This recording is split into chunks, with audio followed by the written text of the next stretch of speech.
जय हिंद दोस्तों। आज हम लोग क्लास 9th फिजिक्स यानी कि भौतिकी चैप्टर 1 गति चैप्टर स्टार्ट कर रहे हैं। ठीक है, आज से हम लोग गति चैप्टर स्टार्ट करेंगे।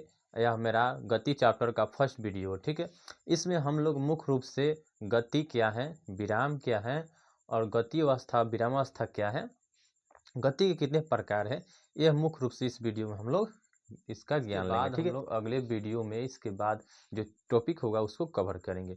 तो चलिए इस वीडियो को अब शुरू करते हैं। देखिए दोस्तों, आज हम लोग का टॉपिक है गति और विराम क्या है। देखिए, गति किसे कहते हैं। पहला इस चैप्टर शुरू करने से पहले हमको यह पता होना चाहिए कि गति क्या है, विराम क्या है और गति के प्रकार कौन से हैं। ठीक है, तो देखिए पहले हम लोग ज्ञान लेंगे, यानी कि हम लोग सबसे पहले पता करेंगे गति क्या है, मतलब गति किसे कहते हैं और विराम किसे कहते हैं। देखिए, गति और विराम एक दूसरे से रिलेटिव है। गति और विराम जो दो शब्द हैं, ये दोनों शब्द एक दूसरे के रिलेटिव है। एक के बिना दूसरा का हम लोग समझ नहीं सकते हैं। ठीक है, एक के बिना दूसरा अधूरा है। देखिए, गति और विराम ये दोनों के साथ साथ को समझना पड़ेगा। पहले ये जानिए कि गति किससे कहते हैं। देखिए, गति मान लीजिए कि कोई वस्तु या कोई भी प्राणी या कोई भी वस्तु अपना स्थान अगर किसी निश्चित समय में अगर परिवर्तन करता है, मान लीजिए मैं हूँ या आप हैं, ठीक है, अगर समय के साथ अपना स्थान परिवर्तन कर रहे हैं तो हम लोग क्या कहलाएंगे, गति मतलब कहलाएंगे कि हम लोग गति में हैं। ठीक है, अगर कोई भी वस्तु या प्राणी अगर अपना स्थान समय के साथ परिवर्तन नहीं करता है या बदलता नहीं है तो उसे हम लोग गति नहीं कहेंगे। ठीक है, मान लीजिए ये बोर्ड ही हो गया, ठीक है, या मैं हो गया। ठीक है, अगर चाहे मान लीजिए आप है, अगर किसी स्थान पर बैठे हुए हैं, किसी स्थान पर या कुर्सी पर बैठे हुए हैं या टेबल बैठे हुए हैं, ठीक है, अगर अपना स्थान परिवर्तन नहीं कर रहे हैं, मतलब एक स्थान से दूसरे स्थान पर नहीं जा रहे हैं, तो आपको माना जाएगा आप क्या है, स्थिर है। इसलिए इसको रेस्ट यानी कि विराम में आपको समझाएंगे। इसलिए आपको वो जो अवस्था आप बैठे हुए हैं उस अवस्था को हम विराम कहेंगे। लेकिन उसी समय आप उठे और दौड़ने लगे, उसी समय आप उठे और दौड़ने लगे या टहलने लगे, तो जो प्रक्रिया आपने चालू किया टहलने और दौड़ने का, इसको हम लोग गति कहेंगे। ठीक है, क्यों? क्योंकि आपने एक किसी समय में अपने स्थान में परिवर्तन लाया। ठीक है, यानी कि एक स्थान से दूसरे स्थान तक जाने आने लगे, इसलिए ये क्या हुआ, अपने स्थान में परिवर्तन लाए। इसलिए कोई भी वस्तु या प्राणी जब किसी निश्चित समय में अपने स्थान को परिवर्तित करता है या बदलता है, एक स्थान से दूसरे स्थान तक जाता है, तो इस प्रक्रिया को हम लोग कहेंगे गति। जैसे मैं आपकी किताब में ये परिभाषा दिया है, ठीक है, देख लीजिए, इसमें परिभाषा में वही दिया है कि कोई भी वस्तु की स्थिति अगर अपना स्थिति समय के साथ अगर अपना स्थान परिवर्तन करता है, स्थान बदलता है, तो उसे गति कहेंगे। यानी कोई भी वस्तु हो अगर समय के साथ अपना स्थान परिवर्तन करता है, समय के साथ अपना स्थान बदलता है, तो इस स्थिति को, इस प्रक्रिया को हम लोग गति कहेंगे। ठीक है, अगर समय के साथ अपना स्थान नहीं परिवर्तन करता है, मान लीजिए मैं या कोई भी व्यक्ति अगर समय के साथ अपना स्थान परिवर्तन नहीं करता है, तो उसे आप विराम कहेंगे। ठीक है, जैसे मैं बैठा हूँ, मैं मान लीजिए आपके साथ समक्ष मैं खड़ा हूँ, ऐसे ही खड़ा रहूंगा, तो ये जो मेरा स्थिति होगा इस विराम कहलाएगा। ठीक है, और इसी समय मैं ऐसे रनिंग करने लगा या दौड़ने लगा, टहलने लगा, तो यह जो प्रक्रिया हम लोग क्या कहें, गति कहलाएगी। समझ गए कि कोई भी वस्तु अपने स्थान समय के साथ अगर ये परिवर्तन लाता है, अपने स्थान में स्थिति में परिवर्तन लाता है, बदलाव लाता है, तो इस प्रक्रिया को हम लोग क्या कहेंगे, गति। अगर नहीं करता है तो विराम। जैसे मान लीजिए टेबल हो गया, टेबल कुर्सी पंखा। देखिए, तो टेबल कुर्सी और बेंच या स्थिर बैठा हुआ व्यक्ति, ये सब क्या है, स्थिर है। या पेड़ पौधा हो गया, वो क्या होते हैं, स्थिर होते हैं। तो इन लोगों को क्या कहेंगे, हम लोग विराम कहेंगे कि इन लोग क्या है, विराम है। अगर टहलता हुआ व्यक्ति, चलता हुआ कार, चलती हुई ट्रेन, ये सब क्या कहेगा, गति कहलाएगी। ठीक है, या दौड़ता हुआ बालक, टहलता हुआ बालक, ये सब क्या कहेंगे, गति। यानी कि अपने स्थान में क्या कर रहे हैं, परिवर्तन ला रहे हैं, आप ही हैं, आप कुछ समय अभी पढ़ रहे थे, उठकर चलने लगे, तो क्या किए, अपने स्थान में परिवर्तन ला लिए, इसलिए इसको गति कहेंगे। अगर आप बैठे हुए हैं तो उस स्थिति को हम विराम अवस्था कहेंगे, ठीक है। और कोई वस्तु कोई भी व्यक्ति क्या हुआ, बैठा था, उठकर चलने लगा, जाने लगा, कोई भी व्यक्ति या वस्तु, मान लीजिए बस है, बस खड़ी थी तो वो विराम अवस्था में थी, और बस जैसे ही स्टार्ट हुई और चलने लगी तो चलने की जो प्रक्रिया हुई गति अवस्था में आ गई। पहले विराम अवस्था में थी, लेकिन जैसे ही स्टार्ट हुई चलने लगी तो यह क्या हुआ, गति अवस्था में। मान लीजिए आप ही हैं, बैठे थे तो आप विराम अवस्था में थे, जैसे ही अपने स्थान से परिवर्तन लाए, चलने लगे, तो अपने स्थान में जो परिवर्तन लाए, चलने लगे, एक स्थान से दूसरे स्थान जाने लगे, तो यह जो प्रक्रिया आपने चालू की, इससे क्या होगा, गति अवस्था में आ गए। तो आप आसानी से समझ गए कि कोई भी व्यक्ति या वस्तु हो, अगर समय के साथ अपने स्थान परिवर्तन करता है तो उसे गति कहते हैं, अगर नहीं करता है उसको क्या कहते हैं, उसको विराम कहते हैं। जैसे पेड़ पौधा अपने स्थान कभी नहीं परिवर्तन करता तो क्या है, विराम में। अब मान लीजिए पलंग हो गया, चौकी, आप जिस पर लेटे सोते हैं, या कुर्सी हो गया, आप बैठे हुए, तो सब क्या होता है, मेज हो गया या टेबल हो गया, वो क्या होता है, विराम में होता है, इस विराम अवस्था में रहते हैं। तो क्या होता है, समय के साथ अपना स्थान नहीं परिवर्तन करते हैं तो उसको हम क्या कहेंगे, विराम कहेंगे। समझ गए, यानी कि विराम और गति समझ गए। और जो उसका अवस्था होता है, मान लीजिए कोई वस्तु क्या है, किसी स्थान पर ऐसे ही टिका है, तो वो जो स्थिति है उसका विराम अवस्था। और कोई वस्तु व्यक्ति चलने लगा, दौड़ने लगा, या कार हो गया या ट्रेन हो गया, कोई भी वस्तु चलने दौड़ने लगा, तो उस स्थिति को हम लोग क्या कहेंगे, उसको कहेंगे गति अवस्था, ठीक है। तो आप लोग को गति और विराम में अच्छी तरह से मतलब अंतर समझ में आ गया कि गति और विराम क्या है। अब गति के प्रकार के बारे में अध्ययन करते हैं, ठीक है। देखिए, गति का प्रथम प्रकार होता है रैखिक गति। इसके 4 प्रकार है। प्रथम होता है रैखिक, दूसरा वृत्तीय, तीसरा डोलनी और चतुर्थ आवर्त गति। देखिए, पहला है रैखिक। रैखिक मतलब होता है सीधा, रैखिक मतलब सीधा, सीधा गति मतलब वैसा गति जो सीधा हो, वैसा गति जो सीधी रेखा में गमन करता हो, वैसा गति को हम सीधी यानी कि रैखिक गति कहते हैं। मतलब वैसा गति जो जिस गति से हमको यह पता चले कि वह सीधा रेखा में मतलब सीधी में गमन कर रहा है, यानी सीधा गमन कर रहा है, तो उसको हम रैखिक गति कहते हैं।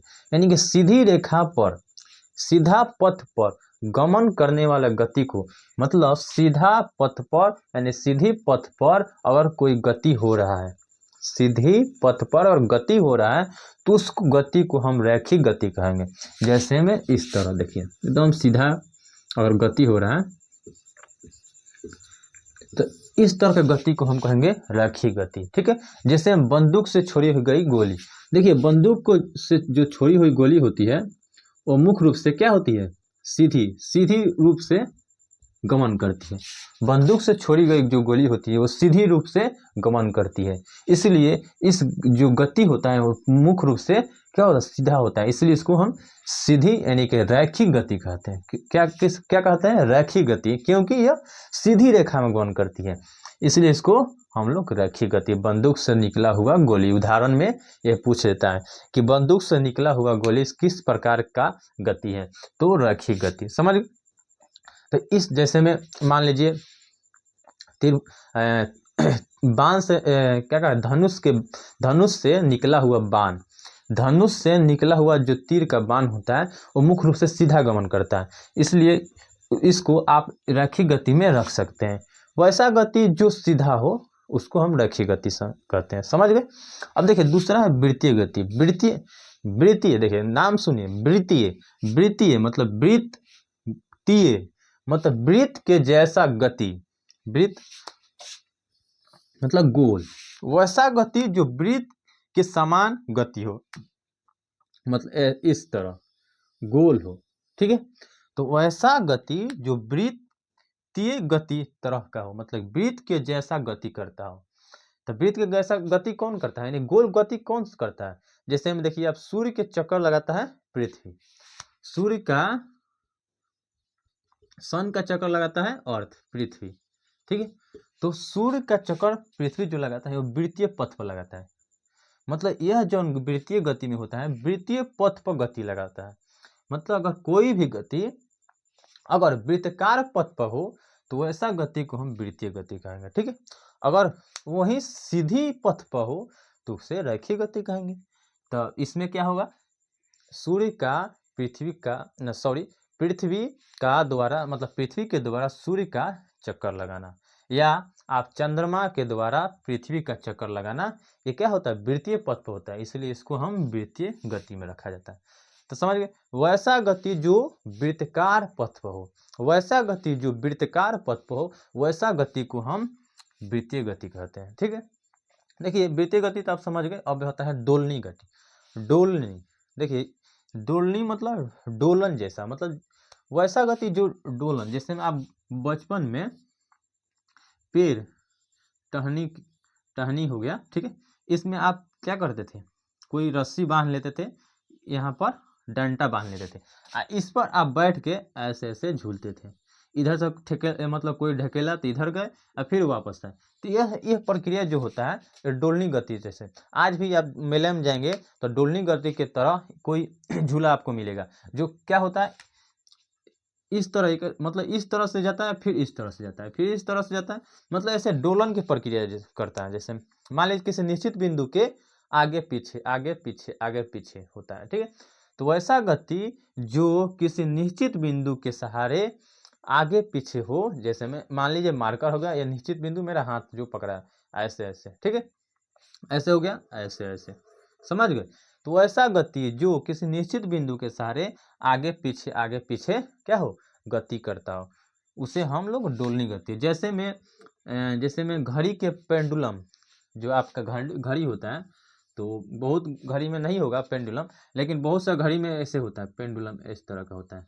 ठीक है, यहाँ पर ऐसे रहता है, आगे वाला जो पेंडुलम होता है ना, इधर इधर इधर इधर करता है। ठीक है, तो घड़ी का पेंडुलम की गति, जैसे हम उदाहरण आप ले सकते हैं।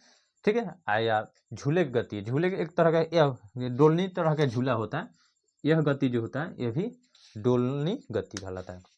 मतलब वैसा गति जो किसी निश्चित बिंदु के सहारे आगे पीछे करता हो, मतलब डोलनी करता है, डोलन करता हो, जैसे में झूले गति या घड़ी के पेंडुलम की गति, ये क्या करते हैं, आगे पीछे। आप बचपन में आप लोग किसी रस्सी के पर क्या करते होंगे, रस्सी पर यहाँ पर एक डंडा बांध देंगे, उसी पर आप बैठ के आगे पीछे, कोई पीछे से ठेकेलता है तो आप आगे जाते थे और फिर वापस पीछे आते थे, तो वह क्या होता था, डोलनी की तरह, एक तरह डोलनी की गति के आप लोग क्या करते थे, वो गति करते थे, डोलनी गति। समझ गए, तो वैसा गति जो किसी निश्चित बिंदु के आगे पीछे करता हो, वैसा गति जो किसी निश्चित बिंदु के आगे पीछे गति करता हो, तो उस तरह की गति को हम लोग डोलनी गति कहते हैं। उसके बाद आता है आवर्त गति। आवर्त, देखिए आवर्त मतलब होता है दोहराना, आवर्त मतलब दोहराना, तो वैसा गति जो दोहराए, आवर्त का मतलब होला दोहराना, वैसा गति जो दोहराए। आप ही सोचिए कि कौन सा ऐसा गति है जो दोहराता है, जैसे में सिलाई मशीन की सुई की गति। आप लोग सिलाई मशीन के सुई जो देखते हैं, ऊपर नीचे ऊपर नीचे ऊपर नीचे क्या करता है, दोहराता है, मतलब वैसा गति जो दोहराए उसे हम लोग क्या करते हैं, आवर्त गति कहते हैं। जैसे में सिलाई मशीन की सुई की गति, वो क्या कहता है, ऊपर नीचे हमेशा दोहराता है, इसलिए इसको आवर्त गति में रखा जाता है। या झूले गति, वो भी क्या होता है, एक तरह से देखिएगा तो वो भी दोहराता है। ठीक है, या क्या कहते हैं, घड़ी के जो सुई के कांटे होते हैं वो भी क्या होता है, हमेशा दोहराते रहता है। तो इस तरह के उदाहरण इसमें रखा जाता है आवर्त गति में, वैसा गति जो अपने गति को दोहराए। मशीन, सिलाई मशीन के सुई गति से घड़ी के जो सुई होता है उसकी गति, इस तरह के किस प्रकार के है, वो सब आवर्त गति में आता है। ठीक है, तब आप लोग उम्मीद करता हूँ समझ में आ गया होगा। ठीक है, अब मिलेंगे अगली वीडियो में, इसके बाद के टॉपिक को हम लोग कवर करेंगे। ठीक है, तब के लिए बहुत बहुत धन्यवाद वीडियो देखने के लिए। जय हिंद, जय भारत।